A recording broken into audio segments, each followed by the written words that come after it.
بھٹی صاحب، بریک سے پہلے دو مختلف آراء ہمارے پاس آئی ہیں. اس کا سیاسی اگر اینگل دیکھا جائے اور جمع خاطر یہ بھی کہ ہم نے بھی تب بات کی اور آپ کی بھی یہی رائے تھی کہ جب وہ وضاحت آئی اور اس کی ٹائمنگز کے اوپر بہت سوالیہ نشان تھا ایک دن پہلے.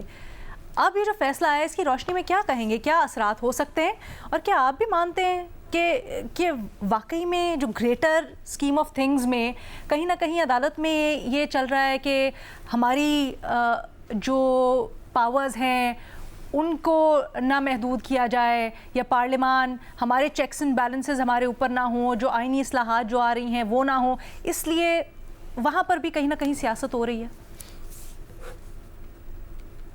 میڈم شیخ، پہلی بات تو آپ کو شاید یاد ہوگا کہ پہلے دن سے کہہ رہا تھا کہ 63A کیس قاضی فائز عیسیٰ بینچ عمر عطا بندیال کا فیصلہ کالعدم ہوگا اور 5-0 سے کالعدم ہوگا. اگر جسٹس منیب ہوتے تو 4-1 سے یہ فیصلہ کالعدم قرار دے دیا جاتا. دوسری بات میڈم شیخ، ابھی بات ہوئی کہ پچھلا فیصلہ کس کی سہولت کاری تھی اور کس کے کہنے پر ہوا تھا. میں اس پہ سوچ رہا تھا کہ پتہ نہیں تاریخ کیا لکھے گی آگے چل کر کہ آج کا فیصلہ کس کی سہولت کاری ہے اور آج کے فیصلے سے کون کون مستفید ہوگا. تیسری بات میڈم شیخ، خدا کے لیے رہنے دیں اس بات کو، یہ ججز کی پاور کا مسئلہ نہیں ہے، یہ سپریم کورٹ کی بقا کا مسئلہ ہے، یہ عدلیہ کی بقا کا مسئلہ ہے. اور آپ ذرا بلاول بھٹو صاحب کے بیان، ایک تو جو انہوں نے اعظم نذیر تارڑ صاحب کا کہا کہ وہ گئے تھے عدلیہ کے پاس آئینی ترامیم لانا چاہتے ہیں، اور اگلے دن وزارتی آرڈر آ گیا 4 صفحاتی. اگر اس کا رد عمل دیا عدلیہ نے تو میں عدلیہ کو مبارکباد پیش کرتا ہوں اور سپریم کورٹ کے 8 ججز کو مبارکباد پیش کرتا ہوں کہ اگر انہوں نے اعظم نذیر تارڑ کے مسودے کو دیکھ کر رد عمل دیا تھا تو اس سے اچھی بات کوئی نہیں. لیکن بلاول بھٹو صاحب نے ایک دوسری بات بھی کی، انہوں نے کہا 25 اکتوبر سے پہلے، اب اس بات کو آپ نے ذہن میں رکھ کے میرا اگلا اس جواب سننا ہے، 25 اکتوبر سے پہلے ہم آئینی ترامیم پاس کروانا چاہتے ہیں، اس کے بعد ہمیں مشکلات ہوں گی. 25 اکتوبر کیا ہے؟ کوئی جوتشی نے تو نہیں بتایا، کوئی ستارہ شناس نے تو نہیں ڈیٹ دی. 25 اکتوبر کو محترم قاضی فائز عیسیٰ کی ریٹائرمنٹ کا دن ہے. مطلب قاضی فائز عیسیٰ صاحب کے ہوتے ہوئے یہ ترامیم پاس کروانا چاہتے ہیں تاکہ سپریم کورٹ میں اس پر کوئی رد عمل نہ آئے یا سپریم کورٹ اسے اڑائے نہ. میڈم شیخ، ایک مجھے نہیں پتا کہ یہ غیر آئینی تھی، یہ 2 رکنی ججز پریکٹس اینڈ پروسیجر کمیٹی، یا غیر قانونی تھی، لیکن غیر اخلاقی تو تھی، جس میں منصور علی شاہ صاحب نہیں بیٹھے تھے. اور پریکٹس اینڈ پروسیجر ترمیمی ایکٹ آرڈیننس اور پریکٹس اینڈ پروسیجر ایکٹ میں ہے کہ 3 جج مل کر بیٹھیں گے اور کمیٹی بنائیں گے، بینچ بنائیں گے اور کیس لگائیں گے. تو ایک تو یہ، دوسرا اس بینچ میں اڈھاک جائی صاحب بھی تھے، مظہر عالم صاحب، اور تیسرا جسٹس منیب نے اس بینچ سے جانے کا نہیں کہا تھا، اعتراضات اٹھائے تھے، ان کو نکال کر ایک اور جج کو شامل کر لیا گیا، نعیم افغان صاحب کو. تو جس بھاگم بھاگ، جس تیزی اور جس آڑیوں جاڑیوں میں یہ سب کچھ ہوا، میڈم شیخ، موجودہ حالات اور موجودہ حکومتی خواہشات کے تناظر میں یہ ایک افسوسناک فیصلہ ہے. اور اس فیصلے سے جہاں لوٹا کریسی جائز ہو گئی ہے، وہاں اس فیصلے کے بعد آزاد عدلیہ پر خودکش حملہ اور سپریم کورٹ پر خودکش حملہ اور من پسند ججز لانے اور من پسند فیصلے لینے کی راہ ہموار ہوگی اس فیصلے کے بعد. میڈم شیخ، حکومت کا پلان اے ناکام ہوا اور وہ پلان اے تھا، مولانا صاحب نہیں مانے. حکومت کا پلان بی کامیاب ہوا اور وہ پلان تھا کہ پریکٹس اینڈ پروسیجر ترمیمی آرڈیننس لایا جائے، قاضی صاحب کو اس میں ججز کمیٹی میں فیصلہ کن برتری دلائی جائے، 63A کیس لگایا جائے اور پھر اس میں لوٹا کریسی کو جائز قرار دیا جائے اور پھر اس لوٹا کریسی سے آئینی ترامیم منظور کروائی جائے. تو الحمدللہ اس میں حکومت کامیاب ہو گئی ہے. میڈم شیخ، ایک شعر تھا، شعر یاد آ گیا ہے، دل کے پھپھولے جل اٹھے سینے کے داغ سے، گھر کو آگ لگ گئی گھر کے چراغ سے.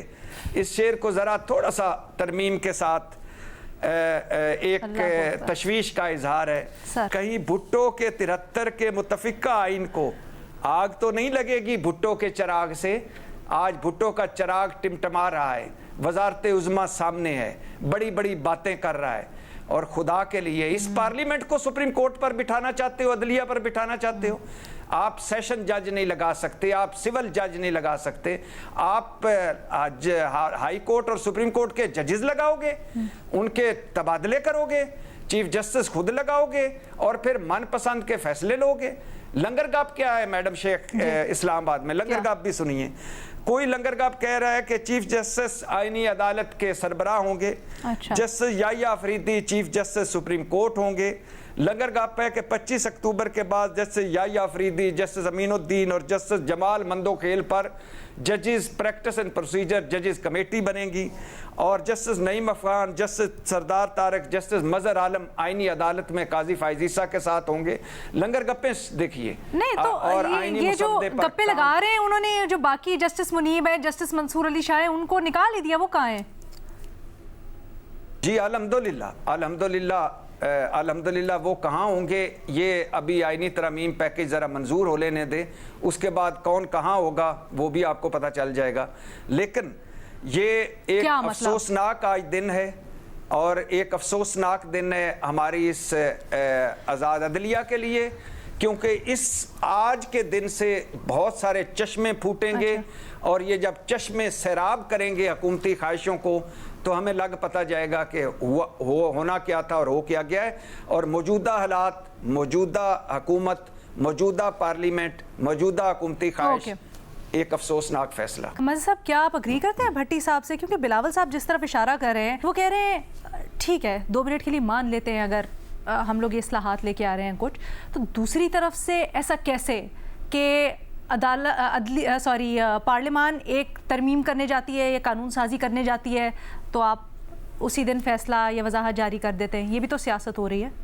دیکھیں, پہلی چیز تو یہ کہ میں تو کم سے کم اپنے آپ کو کوالیفائڈ نہیں سمجھتا صلاح الدین کی موجودگی میں کہ میں اس فیصلے پر کوئی تبصرہ کروں. سر ہم پولیٹیکل رائے جان رہے ہیں, میں پولیٹیکل اینگل پہ آ رہا ہوں. لیکن ایک چیز پر میں تبصرہ کر سکتا ہوں, اور وہ یہ کہ پاکستان میں آج تک کبھی آزاد عدلیہ نہیں رہی.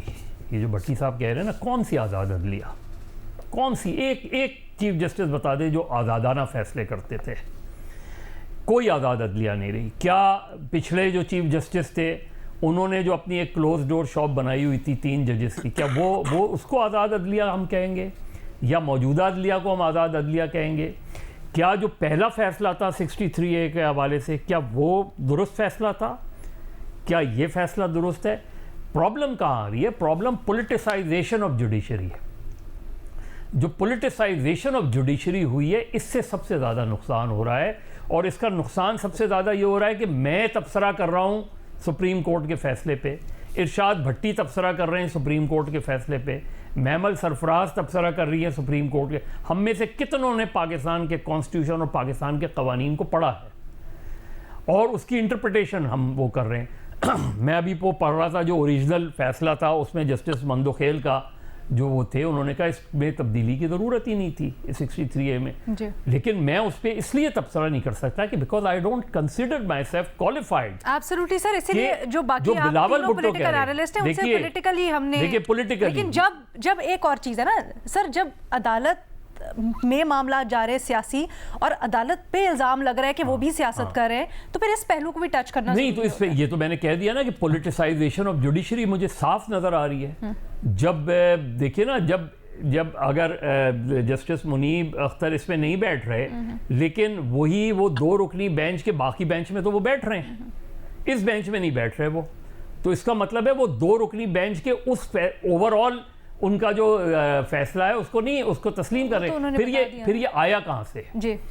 یہی چیف جسٹس تھے نا, موجودہ چیف جسٹس, جنہوں نے اپنی پاور سرنڈر کر دی سپریم کورٹ کو 184(3), ورنہ وہ 184(3) کے تحت وہ موٹو لے کے بیٹھے رہتے. اس کو ہم آزاد عدلیہ کہتے ہیں کیا؟ جو اس سے پہلے 184(3) کے تحت چیزیں ہوتی رہی ہیں, کیا اس کو ہم آزاد عدلیہ کہیں گے؟ تو problem polarisation of judiciary, politicisation of judiciary, جس میں اب بلاول بھٹو کہہ رہے ہیں کانسٹیٹیوشنل کورٹ اور مسلسل چارٹر آف ڈیموکریسی کو ریپیٹ کیے جا رہے ہیں.